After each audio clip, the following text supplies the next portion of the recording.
Soldier, Mage, King, Chapter 15, Valiant.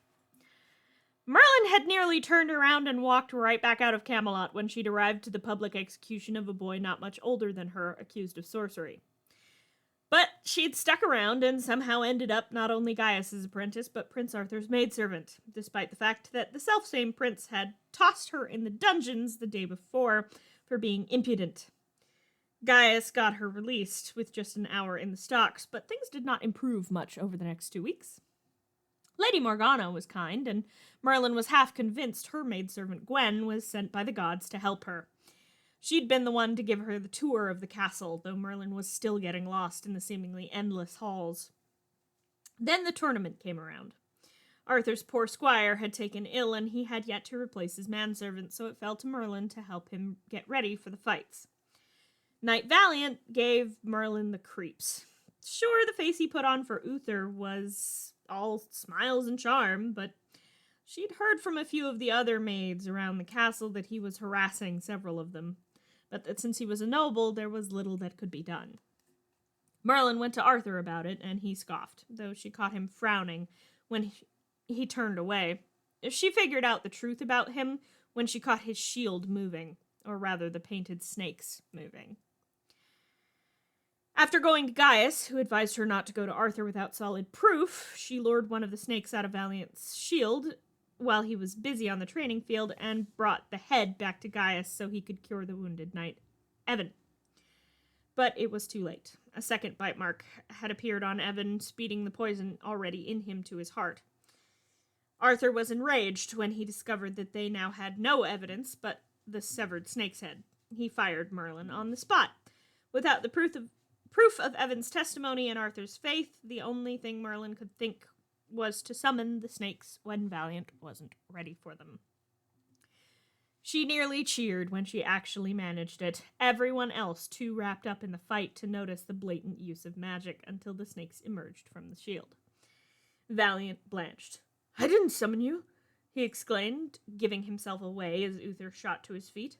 The guards closed ranks around the field, and he seemed to know he was not going to be escaping. "Kill Prince Arthur," he ordered the snakes. They lunged. Arthur dodged.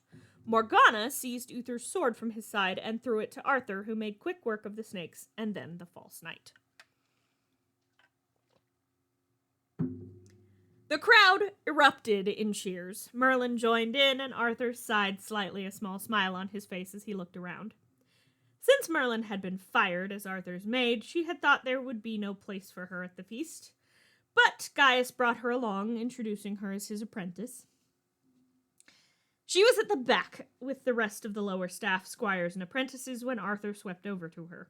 He seemed to be choosing his words, so Merlin gave him a perfunctory curtsy. "My lord," she said, words dripping sarcasm. "I shouldn't have fired you," he said by way of apology. "No, I don't think you should have," she said lowly, acutely aware of the eyes on them, though Arthur didn't seem to notice. "I've had a word with the steward. You're to return to your duties in the morning," he said, and she blinked. "What?" she asked, genuinely confused. "I'll need help with my armor. Gaius says Galahad won't be back for another few days. And don't forget you're to wake me with breakfast, not before," he said before sweeping off. Merlin blinked after him. Gwen sidled up to her with a raised eyebrow. "What was that about?" she asked. She knew Arthur had fired Merlin a day or so ago. "Arthur's rehired me," Merlin said, frowning after the prince. Gwen nearly dropped her mug. "What? Is that a thing that can happen? I thought being fired was a permanent state of affairs," Merlin said, taking a sip of her own mug. It was a very good honey mead. "Arthur's never rehired a servant once they're dismissed," Gwen deadpanned, looking at Merlin as though she'd grown a second head. Merlin shrugged. "I don't think I'll ever understand castle life," she said, shaking her head. "I don't think we'll ever understand you, Merlin," Gwen said with a good-natured grin, glancing over at where Arthur was speaking to Morgana. Merlin went to bed that night feeling like she'd done something right. Arthur was safe, The rest of the palace staff never had to worry about being harassed by Valiant again, and no one had noticed the missing statue or new addition to the royal kennels. Arthur would never say it aloud, but his first thought when the snakes uncoiled from the metal of Valiant's shield was Merlin was right.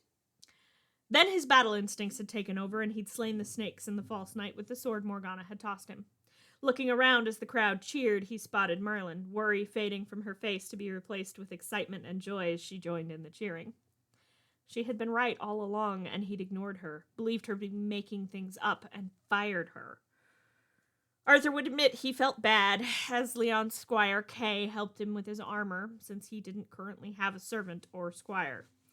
Once he'd changed, knowing he had several hours before the feast, he sought out the steward, who only managed to mask his look of despair at the last moment.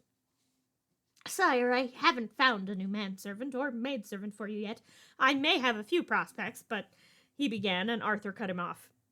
"No need to look for a new maidservant. I'm rehiring Merlin," Arthur stated, and the steward blinked at him once, twice, 3 times without saying a word, shock the only expression on his face. "Sire, you want to have Merlin as your maidservant?" he asked, and Arthur nodded. "But you fired her just yesterday," he pointed out.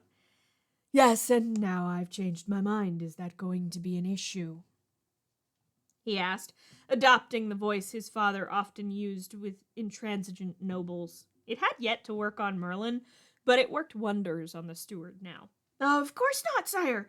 I'll inform her right away," the steward said, scrambling into a bow. Arthur shook his head. "I'll tell her," he said, making the steward blink again, but this time he smartly kept his mouth shut. "She'll be returning to work tomorrow morning. See that you send someone competent to help me dress for the feast," Arthur said before sweeping out of the room. The look of pure shock on Merlin's face was worth waiting to have someone halfway intelligent serving him. He sauntered away and caught Morgana glaring at him. He stepped over to her. "What did you do to that poor girl?" she demanded lowly, looking over at Merlin, who had engaged Gwen in a confused-looking conversation. "Informed her she still has a job," he said with a slight grin. Morgana stared at him, blinking, then looked back over at Merlin, who was shaking her head. "You little sneak, Arthur Pendragon. I was going to hire her," Morgana said, lightly slapping him in the shoulder. Arthur rolled his eyes.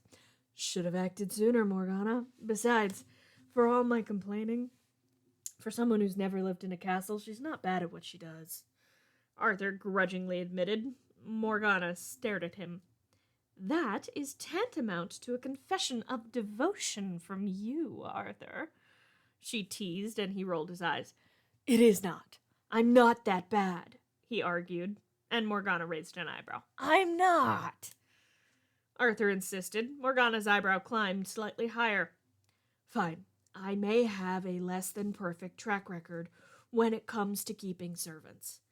It's not my fault all half of them can say is yes, sire, and the other half don't seem to speak at all," he said. He wasn't pouting. He refused to admit that he enjoyed having Merlin around because it almost felt like what he'd always imagined having a friend would be.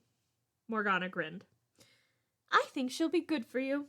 Keep your ego from getting so large it can't fit your head through the doors of the throne room," she teased, smiling as one of the visiting knights approached her, bowing and asking for the honor of a dance. Arthur was left alone with his thoughts as he watched Merlin and Gwen laughing together.